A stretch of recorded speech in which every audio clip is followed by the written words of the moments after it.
프랑스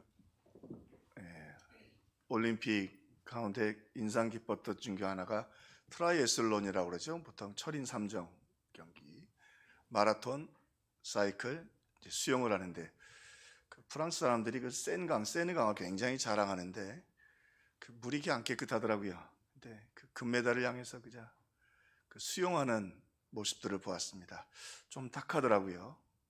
근데 오늘 본문에 예수님은 마치 그 세느강, 깨끗하지 않은 그 세느강을 금메달을 향해 수영하는 선수들처럼 지금 아주 혼란스럽고 그리고 분노가 가득 찬 사람들 가운데서 예수님께서 마치 홀로 헤엄을 치시는 것 같은 모습을 오늘 보게 됩니다. 예수님을 따르던 그들이 예수님을 돌아서고 분노로 바뀌고 이제는 심지어 예수님을 내쫓고 죽이려고 하는 아주 거친 물결이 흘러오고 있습니다.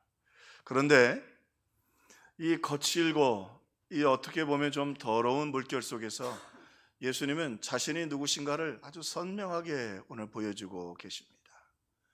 분명히 강물도 더럽고 물결도 사납지만 예수님은 예수님이시고 그 가운데도 예수님은 마치 어둠의 빛처럼 나는 세상의 빛이라 말씀하신 것처럼 오늘 그 가운데 그 빛과 사랑으로 오늘 우리에게 보여주시는 것을 보게 됩니다.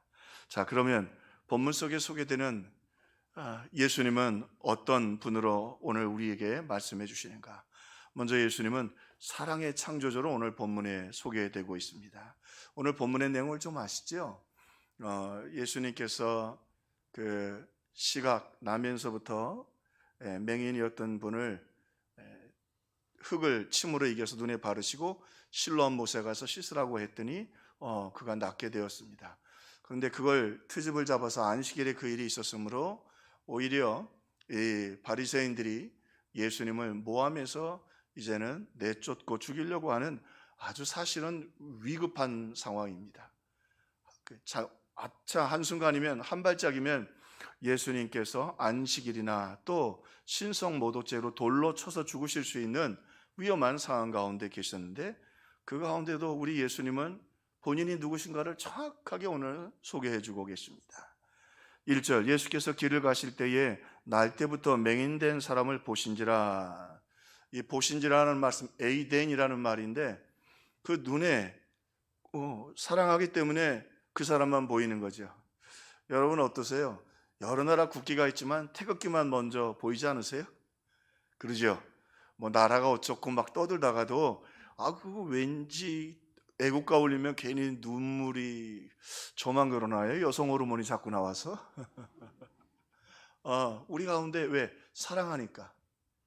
그래도 대한민국을 사랑하고 조국을 사랑하니까 그리고 나라를 위해 뛰는 젊은이들을 보면 우리도 모르는 순간 박수를 보내죠. 우리의 눈이 태극기를 향합니다. 사랑하기 때문이죠. 예수님도요 이 땅에 오셨는데 지금 막 분노로 들끓고 있고 예수님을 죽이려 하지만 예수님은 거기에 관심이 없고 오늘 나면서부터 맹인되었던 이분을 예수님은 바라보며 그 바쁜 와중에 그렇게 오셨다고 하는 것입니다. 예수님 눈에는 아프고 불쌍한 영혼이 보였던 것입니다. 오늘 예수님은 그렇게 사랑의 눈으로 오늘도 성도들을 바라보시고 하나님의 자녀들을 바라보고 계시는 것입니다. 그러므로 결코 여러분 힘들고 어려울 때에 눈을 들어 여러분도 주님을 바라보시고 오늘 예수님의 그 사랑의 눈 속에서 회복과 은혜를 누리시기를 주의 이름으로 축원합니다. 여기 모여있는 유대인들의 관점에서는 이 맹인은 죄가 많아서 저주받은 영혼이었지만 말씀이 육신이 되어 이 땅에 오신 예수님에게는 정말로 이 땅에 왜 하늘보좌를 버리고 오셨느냐?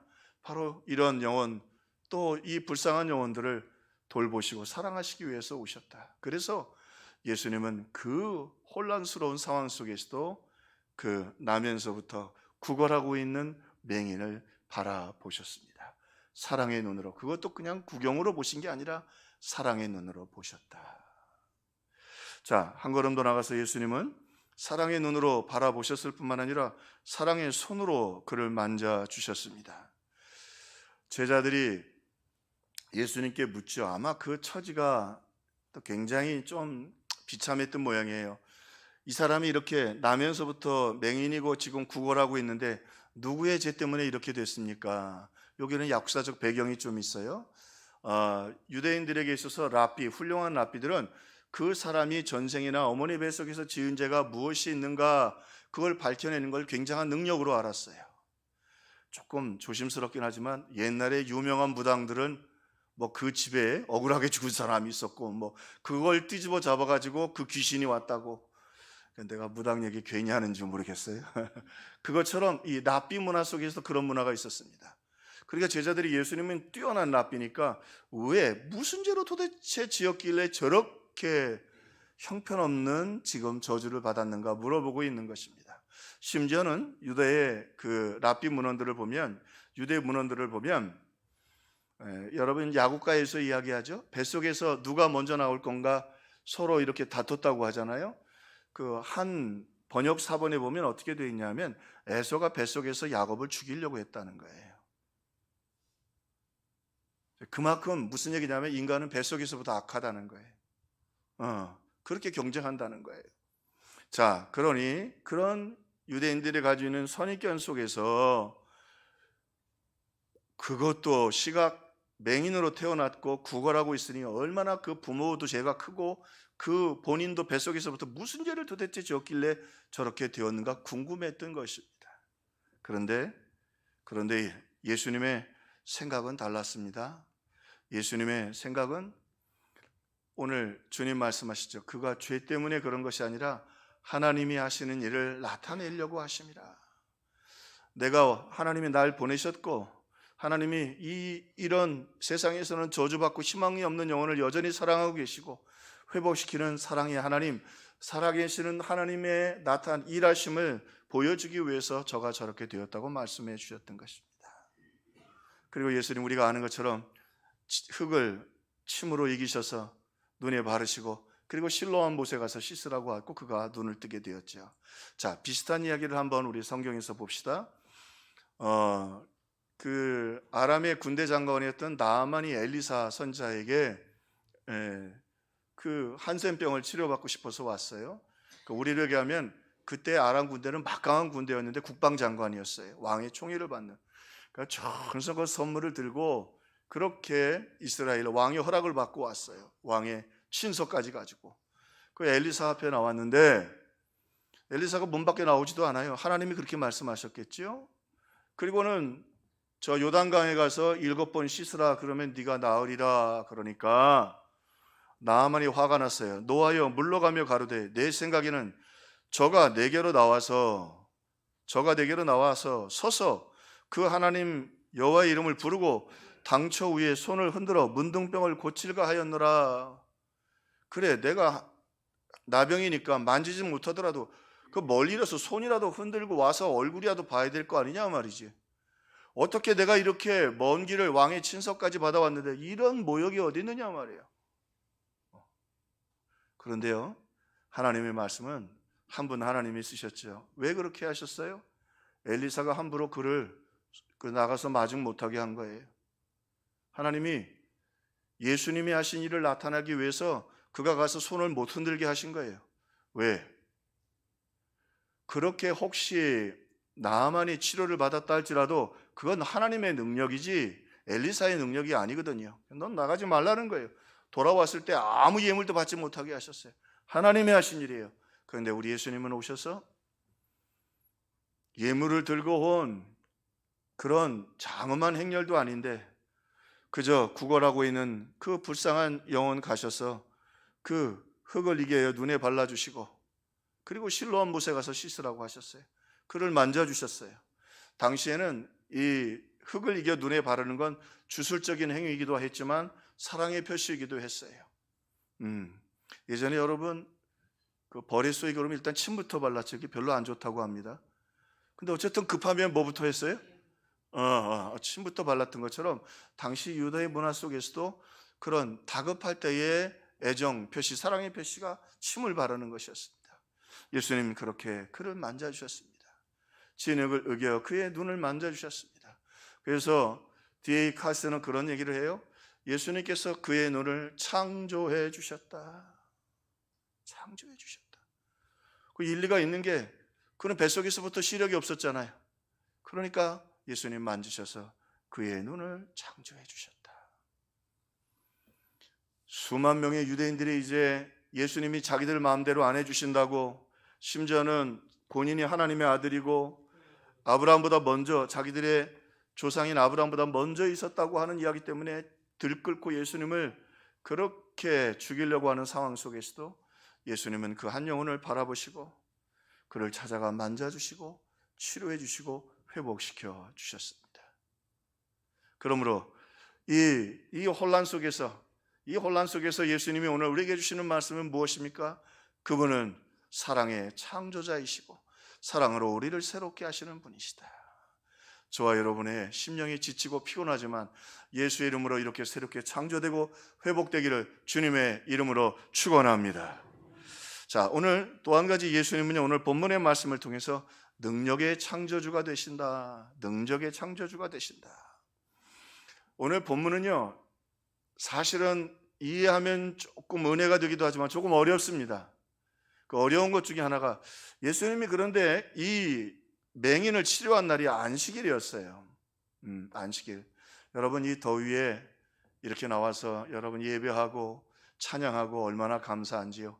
할렐루야. 그죠? 우리가 주일날 이렇게 나왔는 게 얼마나 귀하고 아름다워요. 그래서 유대인들도 안식일을 소중하게 여겼어요. 그런데 이게 조심해야 될 거 있어요. 신앙이 열심히 있는 사람들은 남 비판하는 걸 조심해야 돼. 예를 들자면, 내가 일찍 와서 기도하고 준비했는데 좀 늦게 온 사람이 있어요. 저거는 왜 저렇게 예배를 드리나? 이렇게 하면 안 된다는 거예요. 자, 오늘 그런 문화 속에서 그들이 안식일을 잘 지키기 위해서 하지 말아야 될 것들인데, 그 중에 예수님이 3가지를 어기셨어요. 먼저, 아주 다급한 환자, 우리로 얘기하면 심폐소생술을 할 정도가 아니면 의료 행위가 안식일에는 금지되었어요. 병원을 열지 말고 웬만한 건 월요일 날 하라는 거지요. 우리로 얘기하면 일리가 있는 말이죠. 예배에 집중하자는 거예요. 근데 이 환자는 생명이 위태로운 환자는 아니었잖아요. 월요일 날 해도 되는데. 또 하나, 반죽하는 것을 금했어요. 반죽이 한다는 건 음식을 만든다는 건데, 참 이게 마귀도 보면 똑똑하긴 되게 똑똑해요. 그걸 또 뭐 무슨 반죽으로 예수님께서 지은 걸, 흙을 침으로 어겼다고 반죽으로 해서 안식일을 어겼다. 또 하나, 안식일 날은 눈에 기름을 못 바르도록 했어요. 그래, 더운 나라라 발을 씻어주고 그냥 이렇게 머리에 감나무 정도는 바르는 건 괜찮지만 눈에 기름을 바른다는 건 화장한다는 의미가 있어요. 그 안식일에는 예배에 집중하고 화장하지 말라는데, 예수님은 또 어떻게 하셨어요? 진흙을 발라서 눈에 바르셨단 말이에요. 그러니까 그렇지 않아도 예수님을 모함하고 싶었는데, 몰아내고 싶었는데, 예수님이 아주 그 바리새인들의 요구에 꼭 필요한 불법을 행하신 거예요. 자, 조금 더 이 상황을 이해하면, 핸드릭스는 그런 이야기를 했어요. 지금 여기서 지금 예수님께, 그리고 이 눈을 뜬 사람에게 묻는 그들은, 이 바리새인들은 산헤드린, 법정에서 파송된, 우리로 얘기하면 검사와 같은 사람들이라, 재판을 위해서 지금 파송된 거예요. 그런데 이 예수님께서 이런 안식일을 범하게 되니까 확증을 갖게 되었던 것이죠. 예수님이 난감하게 되셨습니다. 자, 그리고는 이제 이 맹인되었던 그에게 확증을 잡아서 예수님을 이제 돌로 치든지, 그리고 심판하기 위해서 심판이 시작됩니다. 산헤드린에서 파송된 검사들이지요. 바리새인들이 그에게 묻습니다.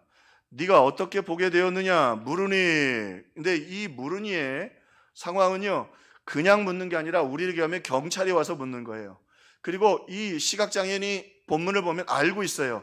이들이 지금 검사로 왔고 잘못 변증하면 공범이 돼서 자기도 감옥에 가든지 죽을 수 있다는 것을 알아요. 충분히 인식하고 있어요. 자, 그 상황 속에 묻습니다. 네가 어떻게 보게 되었느냐? 이르되 그 사람이 진흙을 내 눈에 바르매 내가 씻고 보나이다 하니. 이건 참 바보 같은 질문이에요. 뭐라고 대답하는 게 맞느냐 하면, 난 잘 모르겠는데 어쨌든 본다고 지금, 그러면 되는 거예요. 이들이 듣고 싶지 않은 건 뭐냐면 예수가 그 눈을 치료했다는 거예요. 그런데 분명하게 고백을 합니다. 그 사람이 진흙을 내 눈에 바르고 내가 씻고 보나이다. 그러니 이 바리새인들 입장에서는 산헤드린에게 파송된 이 재판관들 입장에서는, 검사관들 입장에서는 아주 골치 아픈 대답이거든요. 이거 맹인을 우습게 봤더니 어디 겁없이 말이죠. 이런 대답을 하느냐 말이죠. 심지어는요, 부모들은 오히려 세상으로 얘기하면 지혜롭게 대답했어요. 뭐라고 그랬냐면, 그러니까 부모에게 묻는 거예요. 나면서부터 시각장애인 맞느냐? 저렇게 보게 되었느냐? 어떻게 보게 되었느냐? 그러니까 우리가 알고 있는 건 우리가 죄를 낳는데 이 친구가 낳을 때부터 맹인이었고 눈을 뜨게 되는 건 걔한테 물어봐라. 왜? 지금 분위기 자체를 다 알고 있는 거예요. 참 하나님의 말씀이 놀랍죠. 만약에 예수가 눈을 뜨게 했다고 하면 다 공범이 돼가지고 지금 다 감옥 가게 생겼고 돌로 맞게 생겼거든. 이 부모들이 아주 지혜롭게 그 아이가 지금 장성하지 않았느냐, 만 13세 이상이 되면 그 증언할 수 있는 증언 능력을 유대인들이 당시에는 줬다고 해요. 아이한테 물어봐라. 우리 모른다 말이에요. 똑똑한 거죠. 그런데 이 맹인이요, 그 분위기를 다 알면서도 뭐라고 얘기를 해요? 그 사람이 흙을 내 눈에 바르고 말한 대로 가서 내 눈이 떴단 말이에요. 예수가 내 눈을 뜨게 떴단 말이죠. 한 걸음 더 나가서 이제 강력한 압박이 시작됩니다. 24절, 이에 그들이 맹인되었던 사람에게 두 번째 다시 부릅니다. 두 번째 다시 부를 때는 더 분명한 압박을 가합니다. 너는 하나님께 영광을 돌리라. 우리는 이 사람이 죄인인 줄 아노라. 무슨 말이냐면 이 사람이 죄인인 걸 우리는 증거를 다 가지고 왔어. 왜? 안식일을 어겼잖아. 그렇기 때문에 이 사람을 내쫓을 수 있어. 그런데 지금 사람들이 시각장애인의 눈을 뜨게 했다고 해서 웅성대니까 너한테 물어보는 건데, 너는 하나님께 영광 돌려? 너 그 사람이 눈 뜨게 했다고 하면 너 감옥 가는 거야. 정신 똑바로 차려. 너한테 기회를 주는데 아니라고 말해. 모른다고 말해. 지금 이 분위기는 이 분위기예요. 과거에, 지금은 덜 하겠습니다만 옛날에 우리도 이렇게 검찰로 끌려가면 원치 않는 대답을 해야 될 시대도 있었습니다. 지금은 안 그러길 바라지만 그처럼 지금 강력한 협박과 압박이 들어오는 것입니다. 너를, 예수는 이미 정죄가 되었고 공범으로 옥에 가두겠다는 겁니다. 그런데 이 맹인으로 태어난 이 사람이요, 아주 고백을 할 뿐만 아니라 확신을 갖고 이렇게 말합니다.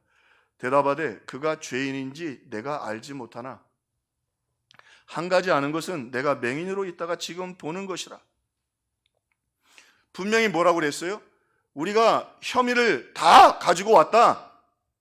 안 그래도 예수는 끝이다. 그런데 네가 예수가 너를 치료했다고 얘기 안 하면 너는 구출해 주겠다, 살려주겠다고 했더니 뭐라고 말하냐면, 내가 그 사람이 죄인인지 모른다. 난 모른다. 그 사람 죄인 아니다.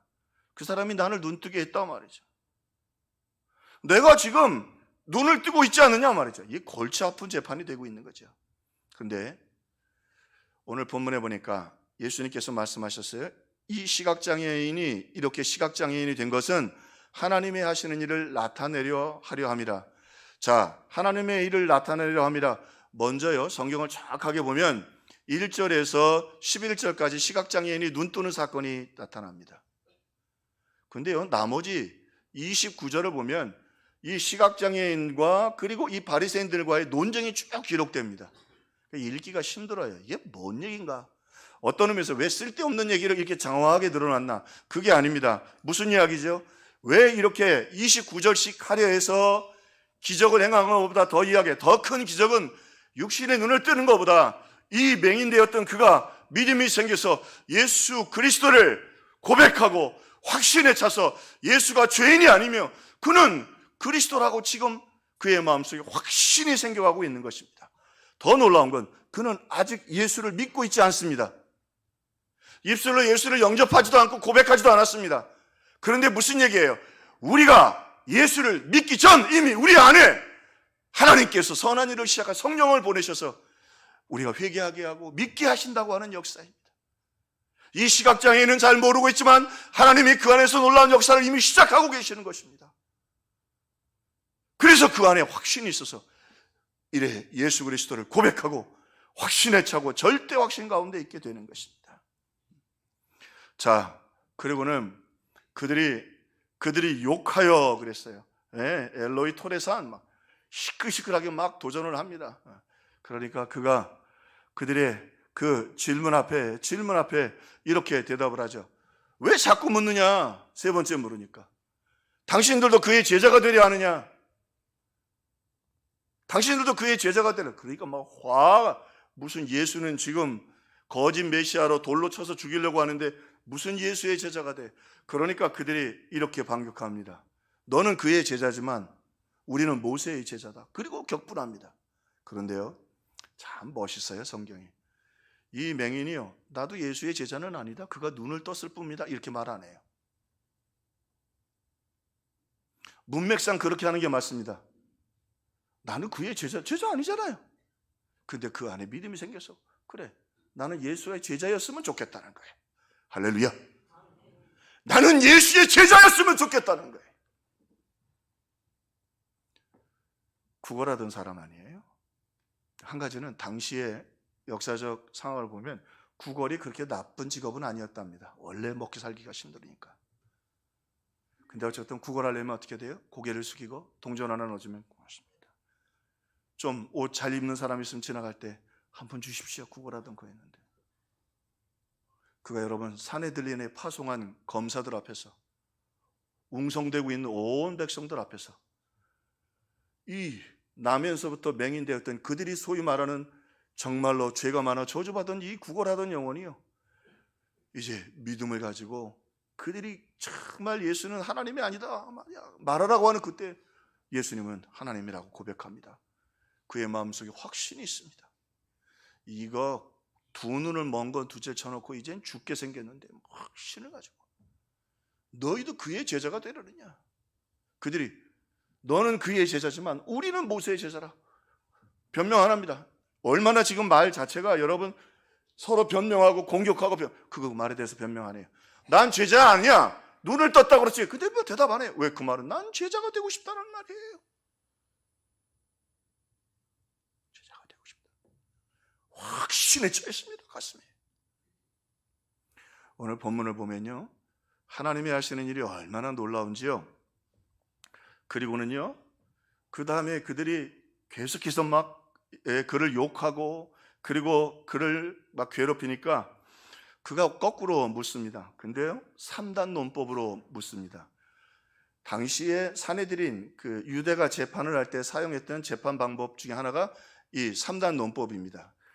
여러분 아신 것처럼 대전제를 얘기하고 그 다음에 소전제를 얘기하고 결론을 내는 거죠.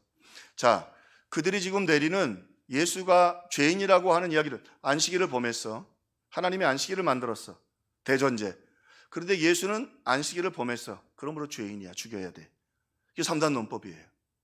그런데 그 논법을 가지고 이제 와서 우리가 이미 그가 죄인인 것을 다 정리해가지고 왔다고 기소장이 끝났어요. 돌로 치면 돼요.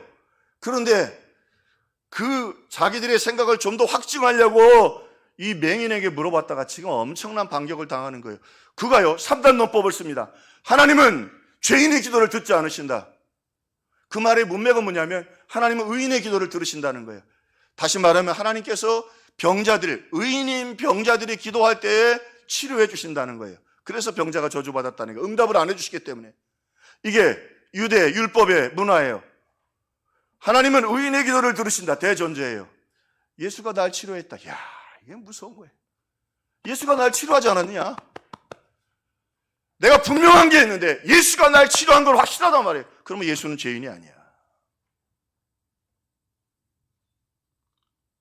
아니 어디 학교도 한번 그래서 성경에 보면 나면서부터 맹인이었고 구걸했으니 학교를 다녔겠어요? 산헤드린 회원들이면 우리를 얘기하면 다 서울대 박사 출신들이에요. 서울대 법대 출신들이에요. 3단 논법을 가지고 다 왔는데 이 맹인 앞에서 그러니까 막 격동해서 어쩔 줄 모르는 거예요.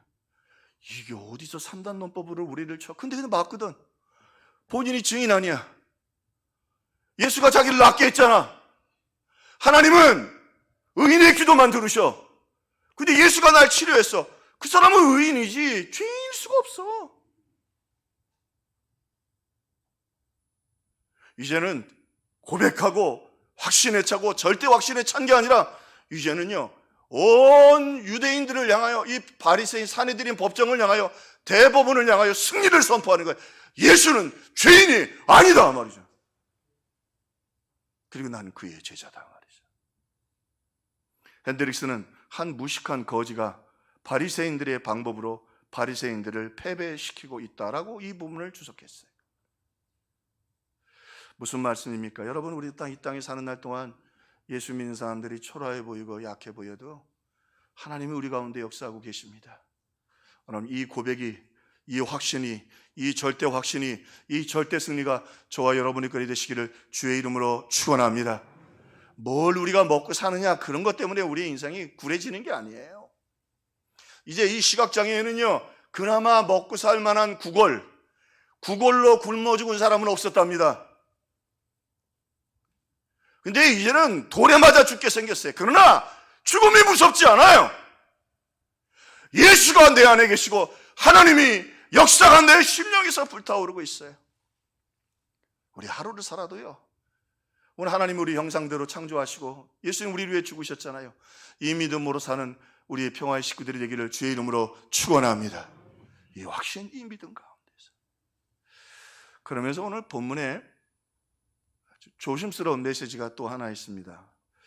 예수님께서 백부장의 종을 치료하실 때 안 가셨어요. 그리고 내 믿음이 크도다. 그리고 가보니까 예수님 말씀하실 때 종이 병들었는데 나았어요. 중풍병에서. 예수님은 그런 능력이 계십니다. 그런데 이 실로암 연못에 보낸 이 종에게는 흙을 그렇게 침으로 이기시고 눈에 바르신 다음에 실로암 못에 가서 씻으라고 하시는 거예요. 김문순 권사님 오늘 집에 가서 강찬시 장로님 한번 해보세요. 흙을 이겨서 눈에 발라보세요. 얼마나 사람이 비참해 보이나. 자, 현장으로 갑시다. 눈을 떴습니까? 안 떴습니까? 안 떴습니다. 이 시각장애인이 여러분 비틀비틀 거리면서 눈에는 진흙을 바르고 사람들이 주목해 보지 않았겠어요? 안 그래도 주목해 보거든요. 미친 게 더 미쳐가지고 이제는 말 구걸하더니 이제는 완전 야, 인간이 저렇게 망가지는구나. 막 다 조롱하고 손가락질하면서 걸어갑니다. 어디까지? 실로암 못까지. 참 미쳐도 아주 완전히 미쳤구나. 근데 보세요. 실로암 못에 가서 눈을 씻자 눈이 떴어요. 하나님은 때로 우리에게 놀라운 역사들을 이룰 때 우리의 순종을 귀하게 여기십니다. 요즘 저는 새벽 예배나 이렇게 예배 드리면 가슴이 자꾸 뛰어요. 우리 성도들이 너무 고맙고 이 어려울 때에 더 예배에 힘쓰고 기도하는 성도들이 얼마나 고마운가. 하나님이 귀하게 여겨주실 줄로 믿습니다. 때로는 우리가 비틀비틀거리는 것 같고 때로는 흔들리는 것 같지만 그래도 순종하여 실로암 못에 갈 때에 하늘의 문이 열립니다. 응답의 문이 열립니다. 은혜의 문이 열립니다. 축복의 문이 열립니다. 오늘 그가 실로암 못으로 갔습니다. 우리 예배 자리에 나와야 합니다. 기도의 자리에 나와야 합니다. 여러분의 실로암은 어디입니까? 실로암으로 갈 때에 우리가 잃어버린 예배를 되찾고 기도를 되찾을 때 하늘의 문이 열립니다. 할렐루야. 하늘의 문이 열립니다. 하늘의 문이 열립니다. 오늘 또 우리 인생에 하나님 우리에게 들려주시는 실로암 못에 가서 씻으라. 우리 수재당하고 어려운 분들 계시죠? 좀 물질도 어렵고 다 어렵지만 그래도 우리 믿는 분들은 좀 주머니 열어서 어려운 이웃들 돕고 그렇죠? 사랑으로 나눌 수 있기를 바랍니다. 어제 일본에서 방문객들이 왔는데 제가 좀 놀랐어요. 그 시골에서 오긴 했는데 돼지갈비를 샀는데 너무너무 잘 먹더라고요. 내가 느낌에 고기 먹기가 그렇게 쉽지 않은가 보다. 그럼 먹는 거 보면 알잖아요. 일본의 삶이 그리고 쉽지 않은가 보다. 그래서 우리 안장로님하고 상해서 우리 대접하자고 그래서 대접하고. 오늘 하나님이 실로암으로 가라. 그래서 목사가 가고 우리 교회가 가고 우리 사실은 성경 캠프 그리고 수련회도 우리 교회 중심으로 우리가요 건축 중에도 그건 계속했습니다. 제가 우리 장로님들께 고마워요. 그게 우리 실로암이거든.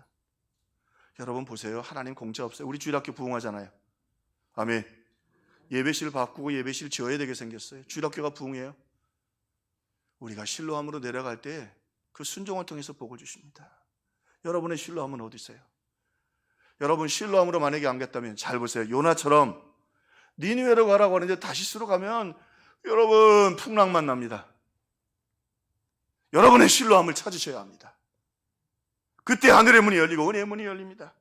또 우리 택배하시는 분이 그거 묻지도 않는데 얘기하시더라고요. 뭐 택배를 하시다가 우리 음식물 이렇게 부정 제가 오니까 얘기하시는 거예요. 평화교회? 이 교회는 교회 다니시는 분 같아요. 점심 식사 합니까? 주일날?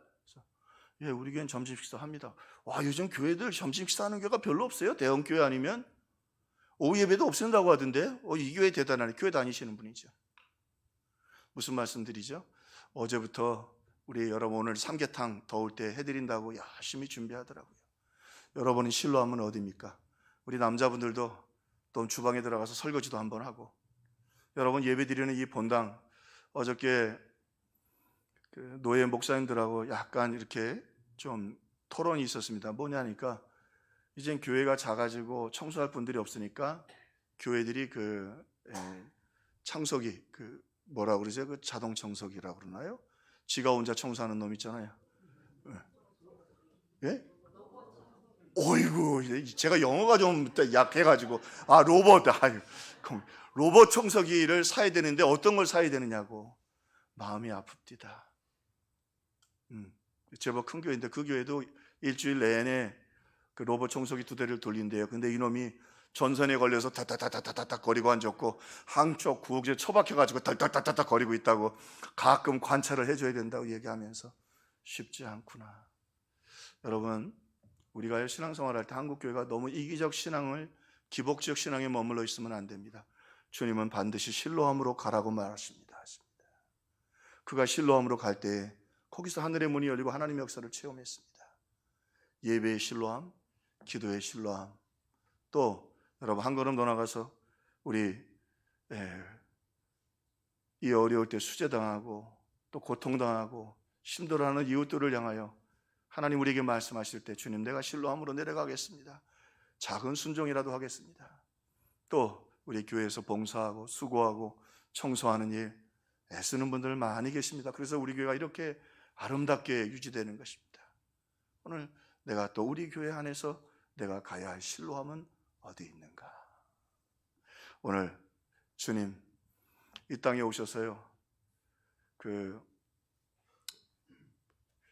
좀 신앙을 버려서 그런지 나는 그 프랑스 이번에 그 올림픽이 참 답답하네요. 그 세느강 수영하고 나서 여러분 얘기 들으셨죠? 여러 사람 오바이트 했다고. 수질이 정화되지 않은데 그거 그냥 수영하다 보면 물도 먹지 않겠어요?